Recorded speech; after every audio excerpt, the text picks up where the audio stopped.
आज जो आप लोगों का आक्रोश रैली है, ये क्या किस तरह का आंदोलन आगे तक जाएगा और क्या डिमांड है? देखिए, मैं पहले आप सभी का, जितने भी हमारे मीडिया बंधु हैं, मैं आप सभी के दर्शक को मेरी तरफ से मैं हुलझार पेश करता हूं। और आज हम लोगों ने झारखंड छात्र समन्वय समिति के बैनर तले और उसके साथ साथ विभिन्न सामाजिक संगठन एवं विभिन्न छात्र संगठन के संयुक्त तत्वाधान में हम लोगों ने जिस उम्मीद के साथ हमारे अलग झारखंड का निर्माण हुआ था, हमारे दिसम गुरु ने जिस उद्देश्य के साथ, जिस विचारधारा के साथ उन्होंने संयुक्त बिहार से अलग झारखंड का निर्माण किया था और उन्होंने अपना कार्यकाल में अलग झारखंड का लड़ाई लड़ा और उन्हें अंतिम दम तक वो अलग झारखंड लेकर रहा। और जिस उद्देश्य के साथ हमारे दिसम गुरु ने अलग झारखंड का मांग किया था कि भाई हमारे अलग झारखंड बनेगा तो यहाँ आदिवासी, दलित, पिछड़ी, अगड़ी और किसान और मजदूर का बेटा को यहाँ हक और अधिकार और यहाँ का एक एक नौजवानों को नौकरी मिलेगा। लेकिन दुर्भाग्य, जिस हमारे दिसम गुरु ने अलग झारखंड का के लिए आंदोलन किया, जिस दिसम गुरु ने हमारे अलग झारखंड के लिए अपना जीवन का बलिदान दिया, अंतिम सांस लिया, उन्हीं का बेटा हमारे प्रदेश का मुखिया जिस तरह से हमारे राज्य में जैसे हमारे जेपीएससी में जिस तरह से पेपर लीक का मामला हो, जेपीएससी में घोटाला हो, जिस तरह से यहाँ पे जेपीएससी का अध्यक्ष स्वतः अपने आप इस्तीफा दे रहे हो, जैसे सीजीएल में जिस तरह से पेपर लीक हो, जेएसएससी में जिस तरह से यहाँ का क्वेश्चन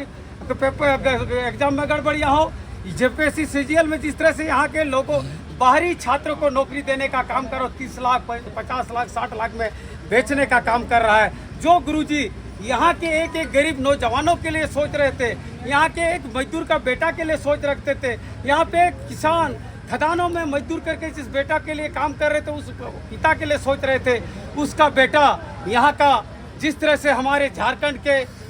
यहाँ का आपका खनिज संपदा को बेचने का इनका बेटा ने कर रहा, उसी तरह हमारे झारखंड के एक एक नौजवानों का नौकरियों को बेचने का काम कर रहा है। उसी आधार में आज पूरे प्रदेशों में हमारे झारखंड के मुख्यालय में रांची में हमारे कई एक सप्ताह दिनों से हमारे साथीगण झारखंड के एक नौजवानों ने अभी तक अनशन पे बैठे हुए हैं। दुर्भाग्य है कि हमारे केंद्र से के सरकार के विरुद्ध में हमारे पूरे भारत के छात्र ने आंदोलन किया और आगे भारत के हमारे शिक्षा मंत्री को इस्तीफा देने के लिए मजबूर कर दिया, क्योंकि उन्होंने एक नीट पेपर के लीक में इतनी बड़ी उनको सजा हम लोगों ने दिया। तो हमारे झारखंड प्रदेश के मुख्यमंत्री, शिक्षा मंत्री जो हमारे देश के मुख्यमंत्री भी हैं और गुरुजी का बेटा भी हेमंत सोरेन है, उन्होंने को भी आज हम लोग ने इस्तीफा की मांग करते हैं। जिस तरह से आज तक हमारे 7वें दिन होने के बावजूद भी हमारे छात्रों के साथ उसका कोई भी सरकार के कोई भी प्रतिनिधि उससे सूद लेने का काम नहीं किया। वहाँ तो हमारे केंद्र सरकार ने वहाँ का 2 प्रतिनिधि ने वहाँ पे छात्रों लोगों से बर्ताव करने के लिए भी पहल किया। यहाँ तो हमारे जो गुरुजी आंदोलन का उपज का बेटा जी, अपने आप को आदिवासी का बेटा कहलाने वाला, जो अपने आप में जब खतरा मंडराता है, तब उस टाइम हेमंत सोरेन का वाइफ कल्पना सोरेन ने, गांडे का विधायक ने पूरे रो करके पूरे प्रदेशों में जिस तरह गंगा का पानी भी कम पड़ जाएगा इतना आंसू बहाते हैं और उन्हें कहता है कि हमारे पति आदिवासी हैं, गुरुजी के बेटा है, उनको गलत तरीके फंसाया जा रहा है। आज मैं पूछना चाहता हूँ हमारे शिक्षा मंत्री से, हमारे गांडे के मुख्यमंत्री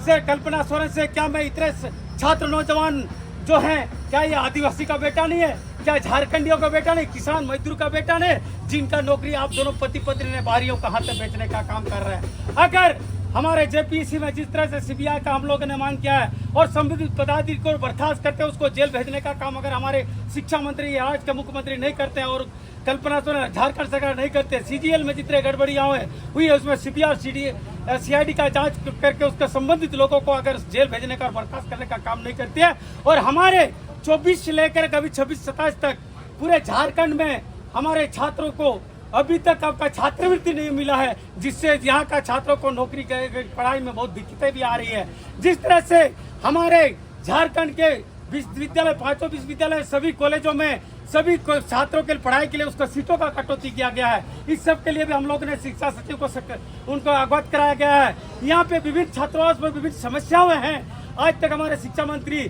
जो चमरा लिंडा जी है, स्वतः हूँ हमारे रांची छात्रावास से बिलोंग करते हैं, रांची छात्रावास ने राजनीतिक करियर शुरू किया है। आज वो हमारे झारखंड के नौजवानों का दर्द नहीं समझ पा रहे हैं, इसीलिए आज हम लोग सचेत कर रहे हैं। अगर हमारे राज्य सरकार यहाँ का जेपीएससी में संबंधित लोगों को जेल भेजने का काम नहीं करते, सीबीआई जांच नहीं कराती है, जैसे सीजीएल में गड़बड़ियों का सीबीआई सीआईडी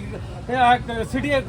जांच नहीं कर ईडी जांच नहीं कराती है, तो स्वतः हमारे पूरे झारखंड में उलगलन और हुल होने का आगाज होगा। और यहाँ पे जितने खनिज संपदा है, यहाँ से जितने हमारे लोहा अवरत और कोयला पत्थर का